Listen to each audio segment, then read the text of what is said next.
Ese día no amanecí como madre, sino como sirvienta en mi propia casa.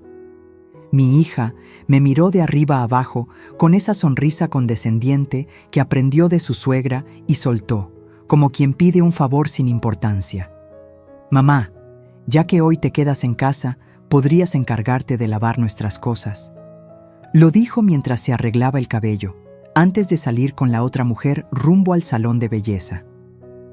Yo me quedé de pie, con el balde en las manos, viendo cómo cerraban la puerta detrás de ellas. Sentí que mi corazón se encogía, porque no era la primera vez que me trataban como un estorbo. Pero esa mañana, algo dentro de mí se quebró. Mientras recogía las sábanas, con ese nudo en la garganta que solo conoce quien se sabe usada, algo extraño se deslizó al suelo. Era un teléfono escondido entre la ropa. Mi instinto me gritó que lo dejara ahí, que no era asunto mío. Pero la curiosidad fue más fuerte. Lo abrí.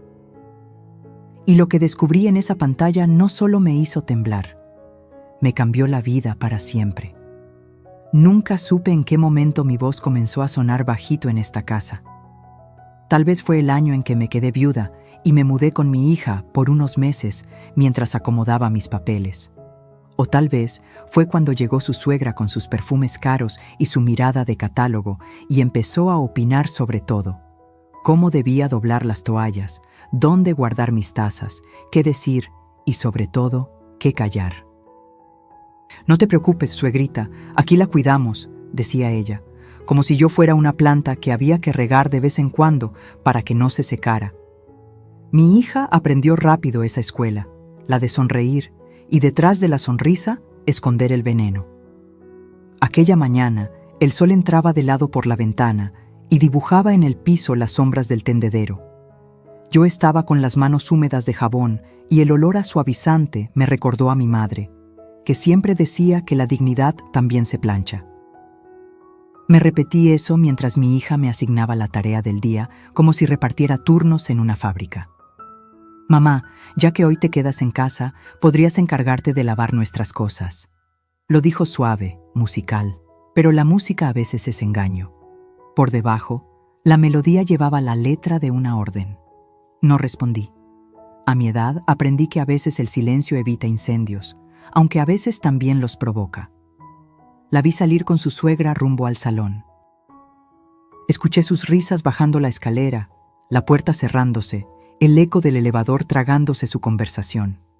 Me quedé en la cocina, con las tazas alineadas, preguntándome cuándo fue la última vez que ellas me preguntaron cómo me sentía o si necesitaba algo. Yo, que cuando mi hija era chica, vendía gelatinas afuera de la escuela para poder comprarle unos zapatos que no le lastimaran los pies. Yo, que contaba monedas para el gas y me inventaba recetas para que el frijol pareciera fiesta. ¿En qué momento me convertí en la que lava, la que cocina, la que estorba? Me puse a trabajar. Separé las sábanas, las camisetas, la ropa interior que aún olía a su perfume floral y respiré hondo para que la tristeza no se me subiera a los ojos.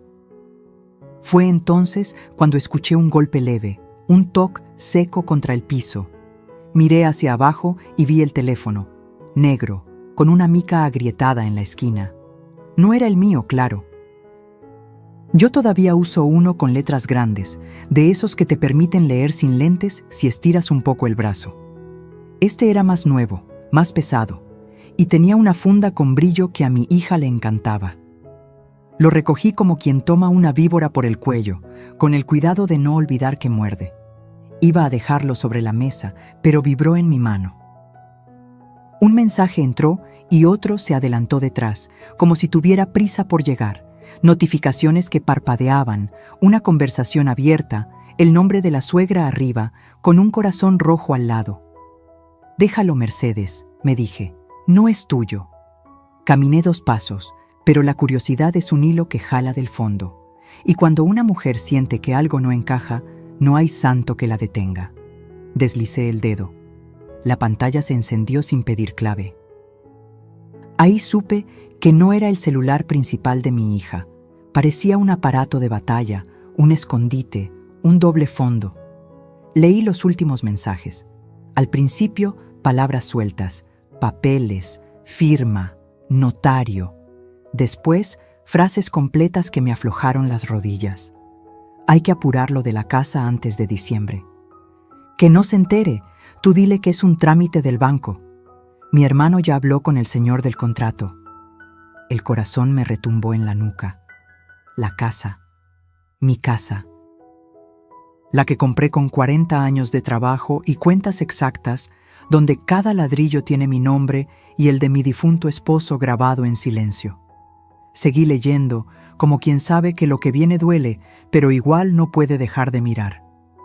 ¿Y si se pone difícil?, preguntaba mi hija. La respuesta de la suegra fue un puñal de hielo. Tú llórale tantito. Dile que la quieres, que es por su bien. A tu edad la gente ya no entiende bien los papeles. Hazte la loca y ya. Sentí que me faltó el aire. Me apoyé en el fregadero y conté hasta 10 para no venirme abajo. El jabón se me resbaló de las manos y cayó con un plop sordo dentro del balde. ¿A tu edad? Ese desprecio escrito, esa crueldad con maquillaje, esas letras que me despojaban de cerebro, de voluntad, de historia. Otro mensaje. De un número que reconocí de memoria. Mi hijo. ¿Cuándo se arregla lo del traspaso? Yo necesito los $3,000 para lo del carro. La suegra respondió, primero la firma del notario, luego se reparte. Ya dijimos $3,000 para ti, $2,500 para el salón y los arreglos, $1,200 para lo de la mudanza, lo demás para los trámites, lo demás. ¿Cuánto era lo demás de una casa que vale más que todo lo que he llorado? Me ardieron las manos.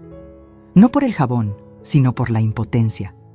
Mis propios hijos calculando mi techo con la frialdad de quien hace cuentas de supermercado. Cerré los ojos. Escuché mi respiración. No llores, Mercedes, me ordené. No frente a nadie, ni siquiera frente al jabón. Abrí el cajón donde guardo los guantes de hule. Los puse con una calma que no sentía.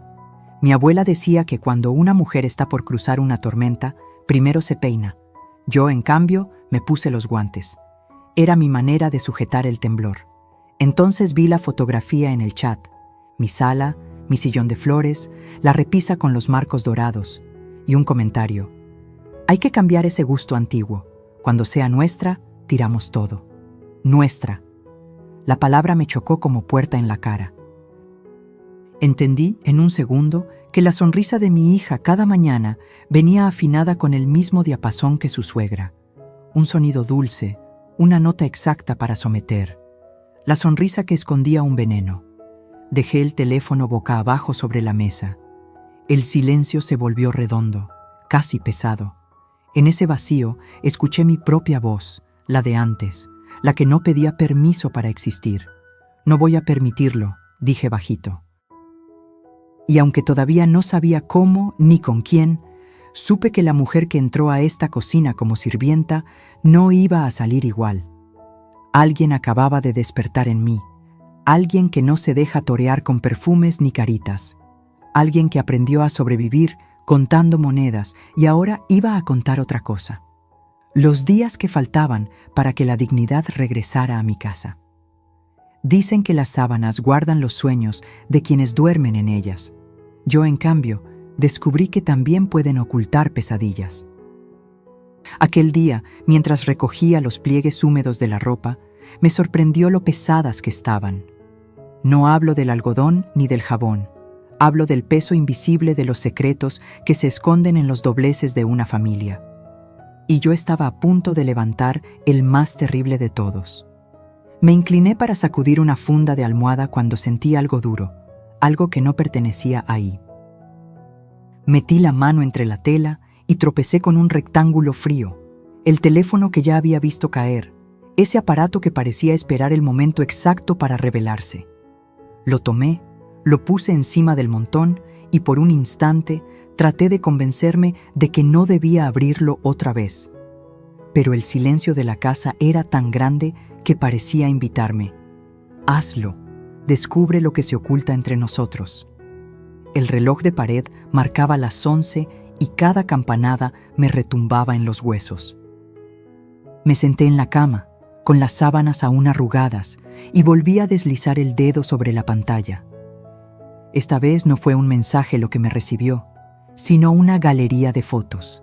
Mi sala, mi cocina, mi cuarto, todos retratados como si fueran escenarios listos para ser demolidos. En una de las imágenes, la suegra posaba de pie junto a mi alacena, señalando con el dedo un rincón donde yo guardo las cazuelas de barro. El texto debajo decía: «Aquí podemos poner el refrigerador nuevo. Lo viejo se tira». Lo viejo. Esa palabra me arañó el pecho, porque no hablaban solo de los trastes, hablaban de mí. Deslicé la pantalla y apareció un video. Mi hija, mi propia sangre, sentada frente a un escritorio con papeles. La escuché decir: «Si firmamos esto antes de diciembre, todo quedará a nuestro nombre. Mi mamá no se va a dar cuenta, piensa que solo es una autorización para el banco». El notario, invisible pero presente por su voz, respondió: «Con su firma basta. Ella es la dueña legítima, pero a su edad no cuestiona mucho. Usted guíela». Sentí que la cama me tragaba. No eran imaginaciones mías, era un plan estructurado, con cómplices, con pasos definidos. Y yo era la última en enterarme. El teléfono vibró de nuevo. Otro mensaje entró: «No olvides que la señora está sola. Su esposo ya no está para defenderla. Es más fácil así». Cerré los ojos. Vi el rostro de mi difunto esposo. Recordé su promesa de que jamás me faltaría nada. Llorar en ese instante habría sido una traición a su memoria, así que me contuve. El dolor no me doblegó. Se transformó en algo más duro, más frío, algo que empezaba a parecerse a la determinación. Tomé aire y me levanté. Caminé hasta el closet, donde aún guardo mi caja de recuerdos, papeles viejos, cartas amarillentas, escrituras dobladas con cuidado. La saqué y la puse junto al teléfono. Ahí estaban las pruebas de mi vida, el testimonio de que esta casa fue construida con sacrificio, con jornadas dobles, con noches de hambre. Esa caja no tenía pantallas, pero contenía más verdad que cualquier celular escondido. Entendí en ese instante que el enemigo no solo estaba dentro de mi familia, también estaba dentro de estas paredes, disfrazado de confianza. El resto del día lo pasé como un fantasma. Lavé, tendí, cociné, pero mi mente estaba en otra parte. Cada vez que veía las sábanas colgando en el tendedero, me parecía escuchar susurros. Aquí se esconde la mentira, aquí está la trampa. Cuando doblé la última prenda, ya había tomado una decisión. No confrontaría de inmediato. A veces, el que grita pierde. El verdadero poder está en quien observa en silencio, en quien sabe esperar el momento exacto para mover la pieza clave. Antes de que regresaran, volví a esconder el teléfono entre las sábanas, justo donde lo había encontrado. No quería levantar sospechas. Dejé todo limpio, la comida lista, el piso brillante. La casa olía a caldo de pollo y a suavizante, como si aquí no hubiera pasado nada. Pero dentro de mí, algo había cambiado para siempre. Ya no era la mujer que se dejaba usar, sino la que había descubierto el secreto enterrado. Y esa verdad, aunque pesaba tanto como un costal de sábanas mojadas, iba a convertirse en mi arma. No sé cuánto tiempo me quedé mirando ese teléfono apagado, como si todavía pudiera escuchar en él los ecos de las palabras que me habían dejado sin aliento. Podría haberlo dejado ahí, fingir que nada pasaba, como tantas madres hacen para no perder a sus hijos. Pero algo en mí se negaba. Cuando una mujer llega a cierta edad, descubre que el silencio también mata, que tragar humillaciones es un veneno lento, y yo ya estaba cansada de envenenarme sola. Volví a encenderlo. Esta vez, abrí las conversaciones completas. Lo primero que leí fue un diálogo entre mi hija y la suegra, escrito apenas la noche anterior.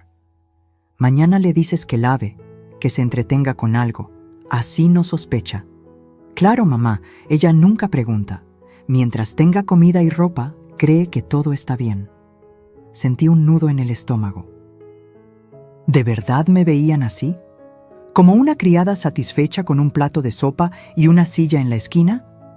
Cerré los ojos un instante, tratando de recordar la última vez que mi hija me abrazó con amor genuino. No pude. El recuerdo más cercano era un beso apurado en la frente, más frío que los $20 que me dejaba sobre la mesa cuando se acordaba de mis gastos. Seguí leyendo, y cada mensaje era un cuchillo. No olvides sacar las joyas del cofre. Dile que las prestaste para una boda. Sí, mañana lo hago. Total, ya ni se acuerda de lo que tiene. Mis joyas. Las que heredé de mi madre, las mismas que guardaba envueltas en un pañuelo bordado, con olor a naftalina y recuerdos. No eran solo piedras y metales, eran la historia de mi linaje, el único lujo que había sobrevivido a los años de trabajo y pobreza. Sentí que el suelo se me iba. Una cosa es que te usen, otra muy distinta es que te borren, pieza por pieza, como si no hubieras existido nunca. Y entonces apareció su nombre, el de mi hijo.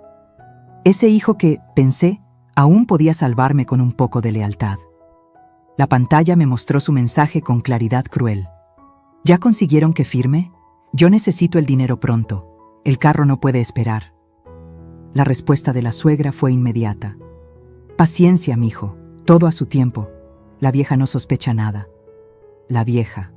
No mamá, no señora, no doña Mercedes, solo la vieja. Tragué saliva, porque la palabra se me atoró como piedra en la garganta.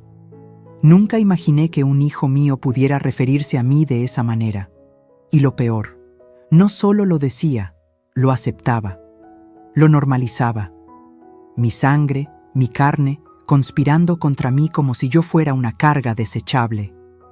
El corazón me latía tan fuerte que pensé que los vecinos lo escucharían. Me levanté de golpe, caminé en círculos por la sala y tuve que apoyarme en la mesa para no caer. ¿Qué hice mal? Me pregunté 1000 veces. ¿En qué momento crié hijos capaces de vender a su madre por unos cuantos dólares? ¿En qué esquina de la vida me equivoqué? ¿Que mi amor se transformó en moneda de cambio? No encontré respuesta. Solo lágrimas que se negaban a salir, porque hasta mis ojos parecían cansados de llorar. Seguí leyendo. Había mensajes de burla, conversaciones donde mi hija escribía: «Hoy se le olvidó poner sal en la sopa, jajaja, ya ni coordina bien». Y la suegra respondía: «Peor para ella. Eso nos da más motivos para apurar la firma, así no se mete en nada». Sentí rabia, una rabia nueva, distinta a la que había sentido cuando me llamaron estorbo. Esto era peor, era la burla, la deshumanización. No solo planeaban quitarme lo mío, también me ridiculizaban, me reducían a un chiste en sus pantallas luminosas. Yo, que había trabajado limpiando casas ajenas para pagar sus estudios, convertida ahora en un meme privado de su crueldad. Me quedé quieta, con el celular en la mano, mientras el sol se ocultaba detrás de la ventana.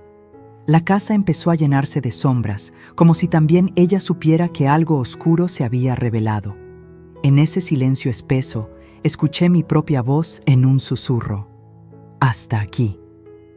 No fue un grito, no fue un llanto, fue una declaración. Algo dentro de mí había despertado, algo que no iba a permitir más abusos. Apagué el teléfono y lo guardé de nuevo donde lo había encontrado, pero ya no era la misma.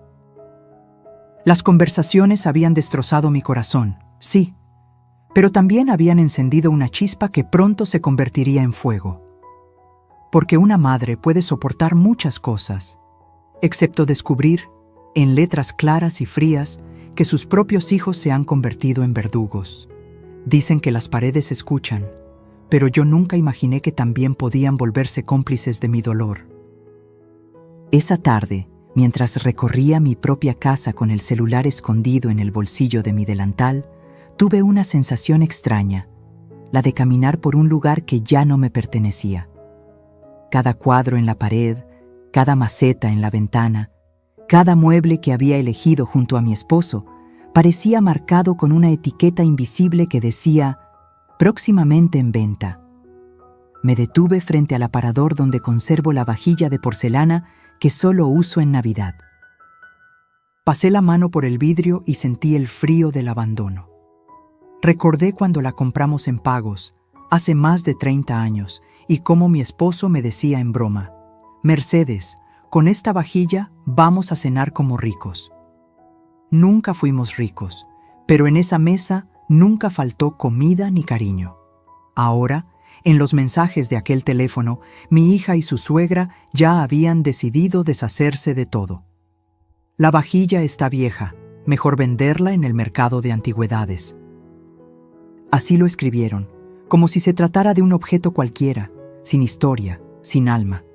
Seguí caminando y cada rincón me hablaba. El sillón de flores donde vi a mis nietos dar sus primeros pasos. La repisa con los marcos dorados que guardan las fotos de bodas, bautizos y cumpleaños. Todo era parte de mi vida y al mismo tiempo parte de un inventario ajeno. Porque en las conversaciones que había leído ya no se hablaba de mi casa. Se hablaba de su casa, de lo que iban a modernizar, de lo que iban a tirar para que quedara bonita. Y yo, ¿dónde quedaba yo en esa remodelación de sus sueños? Subí las escaleras despacio, como si cargara una losa. En cada peldaño, un recuerdo. Las carreras de mis hijos cuando eran niños, los tropiezos, las risas. Ahora esas mismas escaleras eran escenario de un plan frío y calculado para arrancarme lo que más había cuidado. Llegué al cuarto principal y abrí el closet. Ahí estaba la caja de papeles, escrituras, recibos, comprobantes. Mis manos temblaban al tocarla. Era como sostener el último bastión de mi dignidad. Pero al mismo tiempo me invadió el miedo. ¿Y si ya habían logrado avanzar trámites a mis espaldas? ¿Y si mi firma estaba falsificada en algún papel que aún no había visto? Me senté en la cama y abrí la caja. Ahí estaba la escritura original, con mi nombre y el de mi esposo, fechada hace más de 20 años. Leí cada línea como si fuera un salmo, como si esas letras pudieran protegerme de la traición que me rodeaba. Pero la tranquilidad duró poco. Porque en el celular, entre las capturas de pantalla, había un documento que decía claramente «Cesión de derechos de propiedad», y en el espacio de la firma, un garabato parecido al mío. Un trazo torcido, pero suficiente para engañar a cualquiera. Sentí un escalofrío. Ya no solo era un plan, era una acción en marcha. Me levanté de golpe y recorrí el cuarto como un animal enjaulado. ¿Cómo pudieron? Me repetía una y otra vez. ¿Cómo pudieron tomar mi firma, mi nombre, mi historia y usarlo en mi contra? Las lágrimas esta vez no se contuvieron. Lloré en silencio, abrazando la escritura original contra mi pecho, como quien abraza un hijo perdido. La casa olía a mi perfume de lavanda, a la madera vieja de los muebles, a los recuerdos que no caben en dólares ni en escrituras falsas. Pero al mismo tiempo olía a traición. Me miré en el espejo del armario. El reflejo me devolvió una mujer con los ojos hinchados, el cabello canoso desordenado y la respiración entrecortada. Por un momento me sentí derrotada, como si ya no tuviera fuerzas para pelear. Pero entonces recordé las palabras de mi madre. Una casa es más que paredes. Es el lugar donde decides si eres dueña de ti misma o esclava de los demás. Y esa frase encendió algo en mí. Sí, podían intentar robarme las paredes, los muebles, los papeles. Pero lo que no podían quitarme era la voluntad de luchar. Guardé la escritura en una bolsa de tela y la escondí en un sitio secreto que solo yo conocía. El teléfono volvió a su escondite entre las sábanas. Cuando terminé, me quedé de pie en medio de la habitación, respirando hondo. Afuera, los pájaros cantaban como si nada, pero yo ya no era la misma. Porque ese día, mientras caminaba por mi propia casa con el corazón roto, entendí que si no hacía algo pronto, terminaría siendo una invitada en el hogar que yo misma construí. Y con esa certeza amarga, supe que había llegado el momento de planear en silencio. Creí que ya lo había visto todo. Pensé que los mensajes crueles de mi hija y su suegra eran la estocada más profunda que una madre podía recibir. Pero esa tarde, cuando volví a encender el teléfono y seguí leyendo, descubrí algo que me partió en 1000 pedazos. Mi hijo también estaba metido en la traición. Al principio, pensé que eran mensajes sueltos, un malentendido. Quise convencerme de que él no sabía la magnitud de lo que estaban planeando, que tal vez solo estaba confundido, pero la realidad me cayó encima con la frialdad de un balde de agua helada. Vi su número una y otra vez, con palabras que no admitían duda. ¿Ya consiguieron que firme? Yo necesito esos $3,000 pronto. El carro no puede esperar. Y la respuesta de la suegra, implacable. Sí, mijo, tranquila, tu parte está segura. Apenas tengamos la firma, lo tuyo se liquida. Leí y releí esa conversación. El mijo de la suegra, no de mí. Ella, la otra, era quien lo llamaba con cariño, mientras a mí me convertían en la vieja que estorba. Sentí una punzada en el pecho que me obligó a sentarme, porque ahí estaba la prueba, escrita en letras negras sobre blanco brillante. Mi hijo no solo sabía, también estaba contando los dólares que saldrían de la venta de mi propia casa. Me quedé mirando la pantalla hasta que las lágrimas nublaron mis ojos. Recordé cuando él era pequeño y se enfermaba de gripa. Yo corría por las noches, aunque trabajara 2 turnos, para traerle jarabes y cobijarlo con el único suéter grueso que teníamos. Recordé cómo se colgaba de mi falda cuando tenía miedo y me decía: «Mamá, contigo nada malo me pasa». Y ahora, ese mismo niño, convertido en hombre, me vendía al mejor postor. Por $3,000, ni más ni menos. Mi amor reducido a una cifra que cabía en una pantalla. El dolor se mezcló con la rabia. Me levanté y caminé por la sala, apretando los puños. ¿De qué sirvieron las madrugadas sin dormir? Los sacrificios, los zapatos gastados, los cumpleaños sin pastel porque el dinero no alcanzaba. Todo lo había hecho para que ellos tuvieran un futuro mejor. Y ahora ese futuro lo construían a costa de destruirme a mí. El teléfono vibró otra vez. Un nuevo mensaje, esta vez de mi hija. No olviden que tenemos que hacer esto rápido. Mamá se deprime fácil y si sospecha, puede arruinar todo. Y la respuesta de mi hijo fue el clavo en mi ataúd. Que firme ya. Ella siempre hace caso.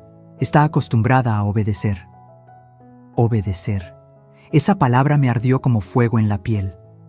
¿Así me veían? ¿Como una mujer sin voz, un robot de cocina que acata órdenes sin rechistar? Sentí que me faltaba el aire. Caminé hasta la ventana y miré la calle. Los vecinos pasaban como si nada. Los niños jugaban con sus bicicletas. El panadero anunciaba su mercancía. Y yo, tras esos vidrios, estaba viviendo un derrumbe que nadie podía imaginar. Me derrumbé en la silla del comedor. No lloré, no grité. Solo me quedé ahí, con el celular en la mano, escuchando el eco de esas conversaciones que me habían arrancado hasta la última esperanza. Porque una cosa es que la vida te golpee, otra que los amigos te traicionen, pero que tus propios hijos te usen, te desprecien y se repartan lo tuyo como buitres. Eso no tiene nombre. Eso es el golpe más bajo que puede recibir una madre. Pero en medio de esa oscuridad, una chispa se encendió. Quizá porque toqué fondo, quizá porque ya no quedaba más que perder. Me miré en el reflejo del vidrio y vi a una mujer rota, sí, pero también a alguien que empezaba a despertar. Esa traición me arrancó las lágrimas, pero también me regaló una certeza. Ya no había vuelta atrás. Si ellos eran capaces de vender mi casa, yo era capaz de defenderla. Ese día lo entendí. No había peor dolor que descubrir que tu propia sangre conspira en tu contra. Pero también entendí que, a veces, la traición más amarga es la que te da la fuerza más grande. Y yo iba a necesitar toda la fuerza del mundo para lo que estaba por venir. Siempre he creído que el silencio es como un cuchillo de doble filo. Puede usarse para herir o para proteger. Durante muchos años, lo utilicé para callar mis dolores, para no incomodar, para que la paz aparente reinara en la casa, aunque por dentro me estuviera desmoronando. Pero esa tarde, después de leer todo lo que había leído, descubrí que el silencio también podía convertirse en mi mejor arma. Me vi en el espejo del pasillo, los ojos hinchados, las manos temblorosas. Una parte de mí quería correr a enfrentar a mi hija, gritarle que la había descubierto, ponerla contra la pared y pedirle explicaciones. Pero otra voz, más fría, más firme, me dijo: si lo haces ahora, pierdes. Ellos tienen ventaja, ellos creen que controlan el juego. Tú guarda silencio y observa. Me quedé quieta un largo rato, escuchando solo el tic-tac del reloj. Cada segundo que pasaba se me clavaba como aguja en la piel. Pero aprendí a respirar hondo. Cerré los ojos y recordé cuando era niña y mi padre me enseñaba a jugar ajedrez. Él siempre decía: el que se desespera, pierde. La reina parece frágil, pero es la pieza más poderosa si sabe esperar. Yo, que tantas veces me había sentido peón en esta vida, de pronto entendí que había llegado el momento de ser reina en mi propio tablero. Esa noche, cuando regresaron del salón de belleza con las uñas pintadas y la sonrisa intacta, yo ya había decidido que no iba a dar señales de nada. Preparé la cena como siempre, puse los platos en la mesa, escuché sus conversaciones superficiales sobre peinados y perfumes y asentí con la cabeza como si todo estuviera bien. Por dentro, cada palabra me dolía como piedra en el estómago, pero mantuve el gesto sereno. Ellas no podían saber que yo ya lo sabía todo. Mientras servía el arroz, escuché a la suegra decir: Mercedes, usted se ve cansada, debería descansar más. Lo dijo con ese tono dulce y venenoso que usa quien quiere parecer amable. Yo sonreí levemente y respondí: sí, quizá tenga razón. Uno a veces se cansa de tanto. Y dejé la frase flotando en el aire. Nadie imaginó que en mi mente ya se estaba gestando un plan. Esa madrugada, cuando todos dormían, me levanté en silencio. Encendí una lámpara pequeña y saqué mi libreta de notas. Empecé a escribir todo lo que había visto en el celular: nombres, fechas, mensajes, cifras. Cada palabra era una bala que algún día iba a disparar. Mis manos temblaban, pero mi corazón estaba firme. Por primera vez en mucho tiempo no me sentía débil, sino alerta. Era como si los años se hubieran borrado y volviera a tener la fuerza de aquella mujer joven que luchaba con uñas y dientes para criar a sus hijos. También saqué mi caja de documentos. Revisé la escritura, los recibos de predial, los pagos de agua y luz. Todo estaba en orden. Esa era mi munición, mi escudo. Si ellos querían pelear en los tribunales, yo iba a demostrar que esta casa era mía, legal y legítimamente. Guardé todo de nuevo con cuidado, como quien acomoda armas antes de la batalla. A la mañana siguiente, actué con normalidad. Hice café, barrí el patio, saludé a los vecinos como siempre. Nadie sospechó nada. Pero dentro de mí ya no había miedo. Había estrategia.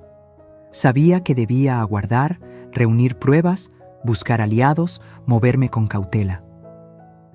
Porque la peor guerra no es la que se libra a gritos, sino la que se gana en silencio. Ese día aprendí a observar con otros ojos. Escuché cada palabra de mi hija, cada comentario de la suegra, como quien escucha piezas de un rompecabezas. Y mientras ellas creían que yo seguía siendo la mujer dócil y obediente de siempre, yo estaba tejiendo mi venganza con hilos invisibles. El silencio, ese que antes me había hecho sentir pequeña, ahora era mi mejor refugio. Y yo estaba dispuesta a guardarlo hasta el día exacto en que, con una sola palabra, pudiera derrumbar todo su castillo de mentiras. Dicen que cuando uno guarda silencio, aprende a escuchar lo que antes parecía ruido. Yo lo confirmé esos días. Mientras fingía normalidad dentro de la casa, afuera empecé a notar señales que hasta entonces me habían pasado desapercibidas. Porque las paredes pueden callar, pero los vecinos, ellos siempre escuchan. Una mañana, mientras barría la banqueta con la escoba de palma, se acercó doña Cata, la vecina de toda la vida. Esa mujer de ojos vivaces, que nunca se pierde detalle, se detuvo frente a mí y dijo en voz baja: «Mercedes, ¿usted está bien? Últimamente he visto entrar a gente rara a su casa. Traen portafolios y papeles. Yo pensé que eran del banco, pero me dio mala espina». Sentí un escalofrío. Así que no eran imaginaciones mías. De verdad había movimientos extraños. Le respondí con una sonrisa apagada: «Estoy bien, doña Cata. Ya sabe, cosas de familia». Ella me miró como quien sabe que no le dices toda la verdad, pero no insistió. Solo me puso la mano en el hombro y agregó: «Nomás no se deje, comadre. A su edad, una merece descanso, no problemas». Sus palabras me acompañaron todo el día, y mientras cocinaba, comprendí que quizá no estaba tan sola como pensaba. A veces, los aliados llegan de donde menos lo esperas. Días después, otro aliado inesperado apareció. Don Ezequiel, el amigo de mi difunto esposo. Siempre ha sido reservado, un hombre de bigote grueso y sombrero de fieltro que suele pasar a saludar en las tardes. Esa vez, sin embargo, vino con el ceño fruncido.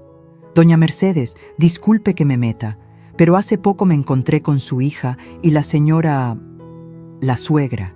Estaban preguntando por un notario que yo conozco». Me pareció raro, porque hablaban de escrituras. «¿Acaso piensa vender la casa?». El corazón me dio un vuelco. Tragué saliva antes de responder. «No, don Ezequiel, yo no pienso vender nada».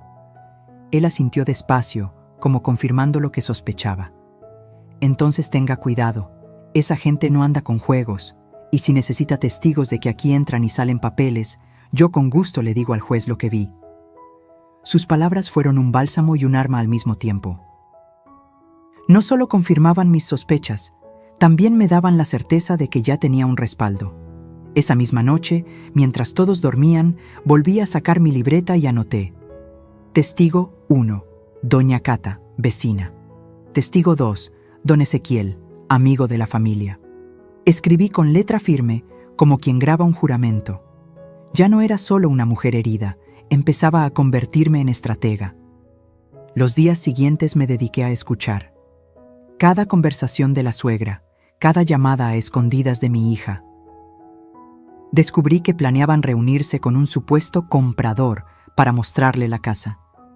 Hasta fijaron un precio: $85,000. Mi casa, reducida a una cifra fría, repartida en pláticas como si fuera mercancía. Y lo peor, ni siquiera era un precio justo, la iban a rematar por su codicia. Esa información me heló la sangre, pero también me dio fuerzas, porque entendí que el tiempo jugaba en mi contra. Si no actuaba pronto, perdería no solo las paredes, sino mi historia entera. Sin embargo, decidí no precipitarme. Seguí sonriendo por fuera, cocinando caldo y planchando camisas, mientras por dentro tejía mi red de aliados y pruebas. Una tarde, mientras tendía la ropa, escuché a la suegra hablar por teléfono en el patio. No se dio cuenta de que yo estaba cerca. Dijo con claridad: «Ya casi está todo. La señora ni cuenta se da. Pronto tendremos la firma y la sacamos de la casa sin que pueda alegar nada». No sé cómo logré mantenerme erguida. Seguí colgando ropa como si nada, pero por dentro sentí que esa frase era la confirmación que necesitaba. Ellos estaban seguros de que yo era débil, de que mi silencio era ignorancia, pero no sabían que ese silencio era mi estrategia y que ya tenía ojos y oídos que me ayudaban. Cuando cayó la noche, miré al cielo desde el patio. Las estrellas brillaban indiferentes, como siempre, pero yo ya no era la misma. Ahora tenía la certeza de que no estaba sola. Las paredes, los vecinos, los amigos viejos, todos estaban de mi lado. Y con cada día que pasaba, mi plan tomaba más fuerza, porque a veces los aliados más poderosos no son los que tienen dinero o influencia, sino los que, en silencio, ven la verdad y están dispuestos a decirla cuando llegue el momento justo. Nunca olvidaré ese domingo. El olor a guiso llenaba la casa, El reloj marcaba casi la hora de la comida y yo había puesto todo mi empeño en preparar la mesa. Hice caldo de pollo, arroz rojo y un pastel de chocolate para los nietos.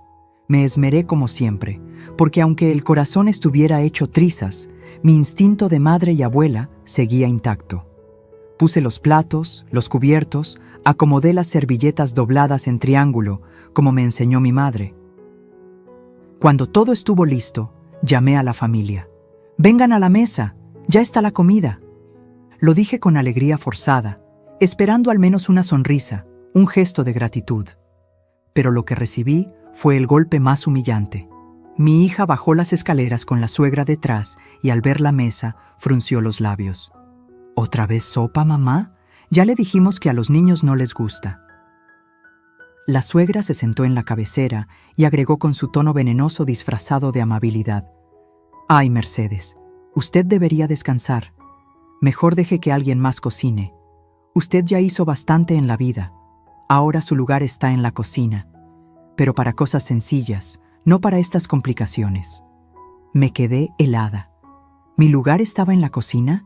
Como si fuera un mueble, como si no tuviera derecho a sentarme con ellos. Intenté responder con calma. Yo solo quise preparar algo rico para todos. Pero mi hija, con esa sonrisa que ya conocía, dijo mientras se servía: «Mamá, entiende, cuando cocinas te tardas demasiado. Y además, a veces se te olvidan cosas. Mejor deja que nosotras nos encarguemos». Lo dijo frente a mis nietos, frente a todos. Sentí cómo la sangre me subía al rostro. No era solo una corrección, era una humillación pública. Los niños me miraron con esa mezcla de inocencia y confusión que tienen los pequeños cuando no entienden por qué los adultos son crueles. Yo, en silencio, me acerqué a la mesa. Busqué sentarme en una de las sillas, pero la suegra, sin mirarme, colocó su bolso sobre el asiento vacío. «Ay, perdón, aquí puse mis cosas. Mejor siéntese en la cocina, Mercedes. Así está más cómoda». Ese fue el momento en que sentí que mi dignidad se derrumbaba. No lloré, no grité. Solo caminé hacia la cocina, me senté en una silla de madera junto al fogón y escuché las risas y las conversaciones desde lejos. Mi sopa, mi arroz, mi pastel, todo en su mesa, mientras yo quedaba apartada como una extraña en mi propio hogar. Cada palabra que llegaba hasta la cocina era una espina. La casa necesita cambios. Este comedor está muy pasado de moda. Cuando ya sea nuestra, la vamos a remodelar toda. La frase final me atravesó el alma. ¿Cuando ya sea nuestra? Ahí, con las manos apretadas sobre las rodillas y los ojos fijos en la estufa apagada, entendí que esa era la gota que rebalsaba el vaso. Ya no podía seguir soportando. Ya no podía seguir siendo invisible. Porque una cosa es callar por amor y otra muy distinta es permitir que te arranquen la dignidad frente a los tuyos. Cuando terminaron de comer, me acerqué a la mesa. Con voz tranquila, recogí los platos y dije: «Espero que les haya gustado». Nadie respondió, ni un gracias, solo risas, solo planes sobre cómo cambiar la sala, cómo vender lo viejo. Esa noche, en mi cuarto, me miré al espejo y juré que nunca más volvería a permitir una humillación así. No era una anciana inútil, era una mujer que había levantado esa casa ladrillo por ladrillo. Y si ellos pensaban que podían borrarme con un papel falso y una sonrisa fingida, estaban muy equivocados. Esa humillación, esa exclusión brutal en mi propia mesa, fue el último empujón que necesitaba. Porque a veces, para que una mujer despierte, no basta con la traición escondida, hace falta que la empujen al vacío. Y yo ya había caído. Ahora solo me quedaba levantarme. Esa noche no dormí. Me acosté en la cama, con los ojos abiertos, mirando el techo como si en las grietas pudiera leer el futuro. Cada palabra de humillación, cada burla en los mensajes, cada gesto de desprecio, me retumbaba en la cabeza como campanas rotas. Pero lo que más me dolía no era la crueldad de mi hija ni la codicia de la suegra, era la traición de mi propio hijo. Esa herida no sanaría jamás. Sin embargo, Mientras la oscuridad me envolvía, sentí algo nuevo. Calma. Una calma rara, fría, como la que llega antes de una tormenta. Ya no tenía miedo. Ya no lloraba. Había entendido que no podía seguir esperando milagros. La justicia no llegaría sola. Tenía que construirla con mis propias manos. Al amanecer, me levanté despacio, como quien lleva siglos planeando ese instante. Guardé la escritura original en una bolsa de tela, junto con todos los recibos, facturas y pruebas de pago. Revisé cada papel con el cuidado de una cirujana, porque sabía que esa sería mi armadura. Después, saqué la libreta donde había anotado todo lo descubierto: mensajes, nombres, montos. Aquella libreta era mi daga escondida.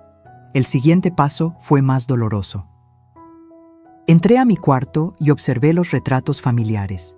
La boda, los cumpleaños, las primeras comuniones. Los bajé uno por uno.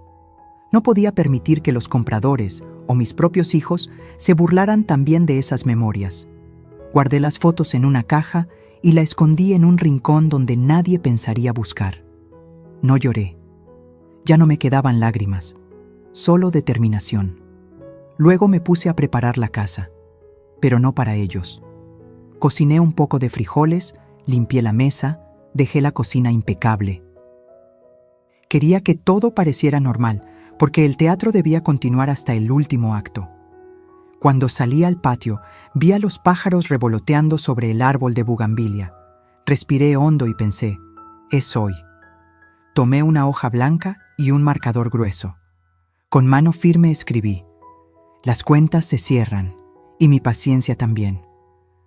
Pegarlas en la puerta principal fue como firmar mi renuncia a la obediencia, a la sumisión, al silencio. Era mi grito escrito, mi advertencia final. Antes de salir, me aseguré de cerrar con llave todas las habitaciones importantes. Guardé los documentos en mi bolso, me puse un rebozo oscuro y caminé hasta la calle sin voltear atrás. El aire fresco de la mañana me acarició la cara y sentí que, después de tanto tiempo, podía respirar libre. Mientras avanzaba, mis pasos resonaban fuertes sobre el pavimento. No tenía un destino claro, pero sabía que debía alejarme antes de que ellos regresaran. Mi corazón latía rápido, no de miedo, sino de fuerza, porque cada metro que me alejaba de esa casa era un metro ganado para mi dignidad. Me detuve en la esquina y miré hacia atrás. La bugambilia parecía despedirse de mí con sus flores moradas y en la puerta brillaba el papel con mi mensaje. Imaginé el momento en que mi hija, la suegra y mi hijo llegarían juntos, cargados de bolsas, risas y planes, y se toparían con la casa vacía, con la nota pegada como un cuchillo en la madera. Sentí una sonrisa crecer en mi rostro, una sonrisa distinta, no de sumisión, sino de victoria silenciosa.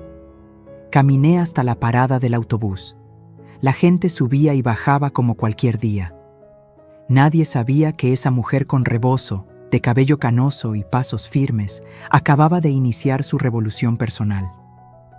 Nadie imaginaba que dentro de ese bolso llevaba la prueba de toda una vida, la llave para recuperar no solo mi casa, sino mi respeto. En ese momento lo entendí. Mi paciencia había llegado a su límite, sí, pero mi fortaleza apenas estaba comenzando. Me escondí en la esquina de la calle, detrás del puesto de periódicos, con el rebozo cubriéndome la cabeza. No era cobardía, era estrategia. Quería ver con mis propios ojos el momento en que ellos regresaran y se enfrentaran a la verdad. Mis manos sudaban dentro del bolso donde guardaba los papeles y mi libreta, pero mi corazón latía con un ritmo distinto. Ya no era miedo, era una calma llena de poder. El reloj marcaba las 6 de la tarde cuando vi el auto estacionarse frente a la casa. Bajaron mi hija, la suegra y mi hijo, cargados de bolsas, con esa risa ruidosa que siempre traen después de gastar dinero que no tienen. La suegra fue la primera en notar que algo estaba raro. La puerta estaba cerrada con llave. ¿Por qué está así, si dejamos todo abierto?, dijo, frunciendo el ceño. Mi hija buscó en su bolso, sacó las llaves y trató de abrir, pero la cerradura no cedió. Yo sabía por qué. La había cambiado en la mañana, antes de salir. Vi cómo la frustración se apoderaba de su rostro. Esto no puede ser. ¿Qué hizo mi mamá? Entonces mi hijo se adelantó, empujó la puerta con fuerza, como si con su cuerpo pudiera obligar a la madera a obedecerle. Nada. La casa resistía. Fue en ese instante que la suegra notó el papel blanco pegado con cinta.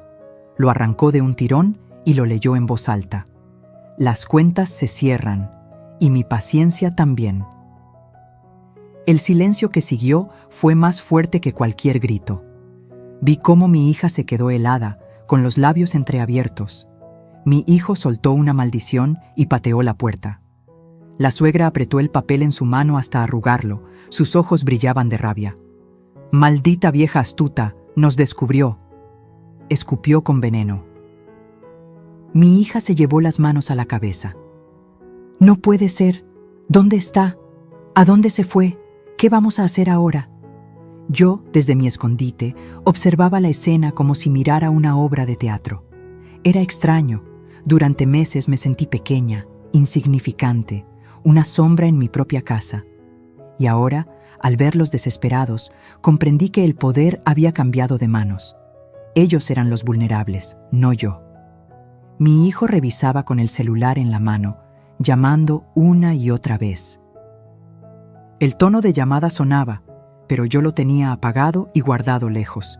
La suegra gritaba órdenes.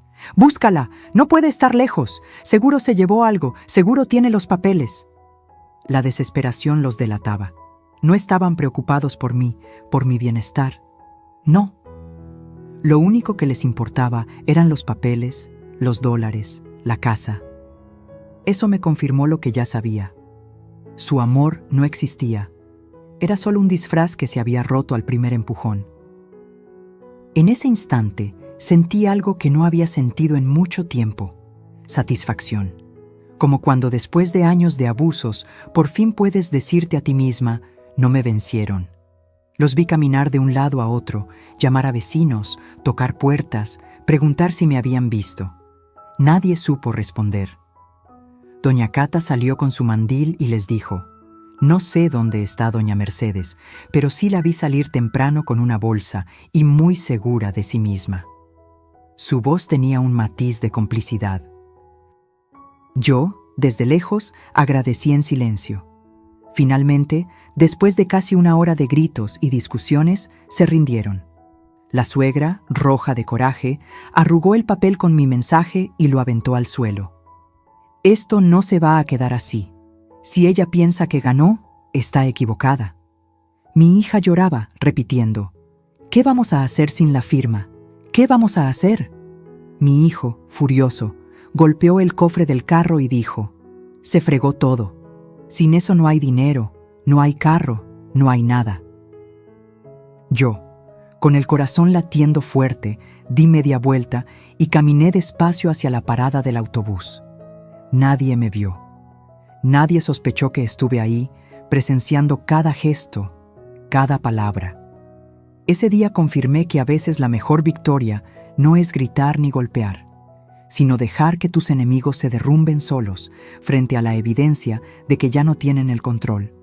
Y yo lo había recuperado todo: mi silencio, mi estrategia, mi dignidad. Siempre dicen que la justicia tarda, pero llega. Yo aprendí que, a veces, hay que ayudarla a encontrar el camino. Después de dejar mi casa vacía y observar la desesperación de quienes me querían ver destruida, supe que era el momento de dar el siguiente paso. No bastaba con huir.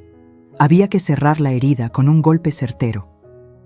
Fui directamente a la notaría, donde aún conservaban copia de mis escrituras. El notario, un hombre serio de cabello plateado, me reconoció de inmediato. «Doña Mercedes, qué sorpresa». «¿A qué debo su visita?». Saqué la bolsa con mis documentos y los coloqué sobre su escritorio. «Vengo a proteger lo que es mío. He descubierto que alguien está intentando falsificar mi firma y apropiarse de mi casa». El hombre arqueó las cejas, sorprendido. Revisó mis papeles uno por uno. Después sacó una carpeta y me mostró un documento reciente. Ahí estaba, un supuesto traspaso de derechos, con una firma que pretendía ser la mía. Esto lo trajeron hace poco, doña Mercedes. Pero se veía extraño. Nunca lo registramos como válido porque no cumplía con los requisitos completos. Yo sospechaba algo raro. Sentí un alivio recorrerme el cuerpo. La falsificación existía, pero aún no habían consumado el robo. Tenía tiempo y, sobre todo, tenía pruebas. Necesito que me ayude, licenciado. No solo quiero que esto quede claro, quiero que quede registrado que esta casa es intocable, que nadie puede mover un ladrillo sin mi consentimiento. Él asintió y comenzó a redactar un acta. Me explicó cada punto, que la escritura estaba a mi nombre, que ninguna cesión era válida sin mi autorización personal y que, además, podíamos levantar una denuncia por intento de fraude. Escucharlo fue como beber agua fresca después de caminar por el desierto. Al salir de la notaría, con los documentos sellados y firmados en mi bolso, sentí que mis pasos eran más firmes. Esa hoja de papel con tinta azul no era solo un trámite, era mi escudo, mi grito escrito con legalidad. Era la prueba de que mi vida entera no podía borrarse con una mentira. Los días siguientes fueron un torbellino. Recibí llamadas de mi hija, de mi hijo, incluso de la suegra. No contesté ninguna. Sabía que su desesperación crecía. Finalmente, se presentaron en la notaría, exigiendo que se reconociera su traspaso. El notario, con toda la calma del mundo, les mostró el acta que había firmado conmigo. Me contaron después que la rabia de la suegra fue tal que salió gritando del lugar como fiera herida. Yo no estuve ahí para presenciarlo. No quería perder un segundo más en sus caras. Preferí esperar el informe oficial en casa de una amiga, donde me refugié esos días. Cuando por fin tuve la copia en mis manos, confirmé que ya no podían tocar nada. La casa estaba protegida, blindada contra cualquier intento. Pero no me detuve ahí. Con ayuda de un abogado recomendado por don Ezequiel, presenté una denuncia formal por intento de fraude. Adjunté capturas de pantalla de los mensajes que había leído en el celular, la libreta con mis anotaciones y el documento falso con la firma torcida. El abogado sonrió al ver la carpeta. Tiene todo, doña Mercedes. No solo vamos a defender su propiedad, también vamos a demostrar que la quisieron engañar. Esa noche dormí tranquila por primera vez en meses. No porque el peligro hubiera desaparecido del todo, sino porque ahora yo llevaba las riendas. Ellos pensaban que mi silencio era debilidad, pero nunca imaginaron que lo estaba usando para reunir pruebas y esperar el golpe exacto. Los días pasaron y la tensión creció. Mis hijos y la suegra empezaron a recibir citaciones. Yo, desde mi refugio, escuchaba cómo corrían de un lado a otro, tratando de justificar lo injustificable. Los mismos que me llamaban vieja inútil ahora temblaban frente a la ley. Cuando finalmente volví a mi casa, entré con la frente en alto. La bugambilia del patio seguía florecida, como si nada hubiera pasado. Coloqué la escritura en su lugar y me senté en la sala. Miré a mi alrededor y sentí una paz que hacía mucho no conocía. Esa casa, mi casa, seguía siendo mía. Y lo mejor, ellos lo sabían. Porque la justicia no siempre llega con sirenas ni con jueces de toga. A veces llega con un sello azul, con un acta firmada, con la certeza de que, aunque intenten borrarte, siempre tendrás la última palabra. Me siento en esta sala, con la luz del atardecer entrando por las cortinas, y pienso en todo lo que pasó. Miro las paredes, los muebles, las fotos que volví a colocar en su sitio. Todo parece igual, pero nada lo es. Yo tampoco soy la misma. Antes era una mujer que callaba, que obedecía, que se conformaba con una sonrisa falsa y una palabra de desprecio. Hoy, en cambio, sé que mi silencio ya no será sumisión, sino elección. Mis hijos no me visitan. La suegra tampoco se ha atrevido a pisar esta casa desde el día en que recibieron la citación del juez. A veces escucho rumores de que andan enredados con abogados, tratando de limpiar su nombre. Yo no guardo rencor, pero tampoco olvido. Porque el olvido es un lujo que no puedo darme. Si olvido, corro el riesgo de volver a caer en las mismas trampas.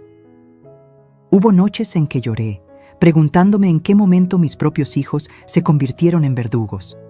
¿Fue mi exceso de amor lo que los malacostumbró? ¿Fue mi silencio lo que los hizo creer que podían pisotearme? Nunca tendré esas respuestas. Lo único cierto es que el veneno que corría por sus venas no nació de mí, sino de sus propias decisiones. Y yo, por primera vez, entendí que no todo lo que viene de la sangre merece ser llamado familia. Hoy, cuando me encuentro con doña Cata en la banqueta, me sonríe y me dice: «Comadre, qué bueno verla tranquila. Usted se ve más fuerte que nunca». Y yo le respondo con una frase que ahora repito como mantra: «No hay fuerza más grande que la de una madre cuando deja de callar». Aprendí que la dignidad no se negocia, que ninguna casa, ningún dólar, ninguna herencia vale más que la paz interior de saber que uno se defendió a tiempo. Si yo hubiera seguido callando, hoy sería una extraña expulsada de su propio hogar.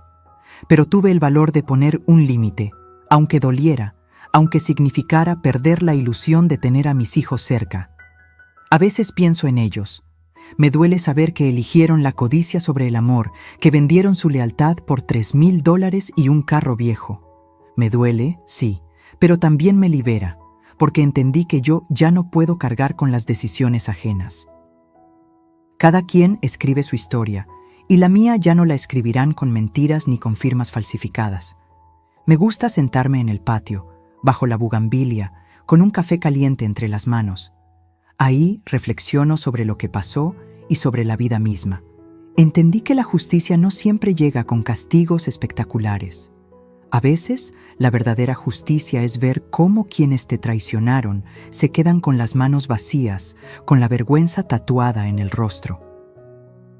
Yo no necesité gritar ni vengarme con violencia, solo necesité paciencia, pruebas y la firmeza de no rendirme. Quiero dejar algo claro por si alguien escucha esta historia. La sangre no siempre garantiza amor. Lo que realmente construye una familia son los actos, los cuidados, el respeto mutuo. Una madre puede dar todo, pero cuando descubre que ese todo la está matando en vida, tiene el derecho y la obligación consigo misma de decir basta. Mis hijos aprenderán su lección, tarde o temprano. Tal vez con la ley encima, tal vez con el peso de su propia conciencia. Porque la vida siempre cobra, y no hay deuda más cara que la traición a una madre. Yo no necesito castigarlos. El castigo ya lo llevan dentro. Saben que me perdieron, que su codicia les arrebató lo más valioso que tenían. Yo, en cambio, gané algo que no tiene precio. Recuperé mi voz, y mientras me quede un aliento de vida, esa voz no volverá a callar. Porque una madre que se levanta después de ser traicionada ya no es una víctima, es una guerrera. Y yo, Mercedes, a mis más de 60 años, finalmente aprendí a hacerlo.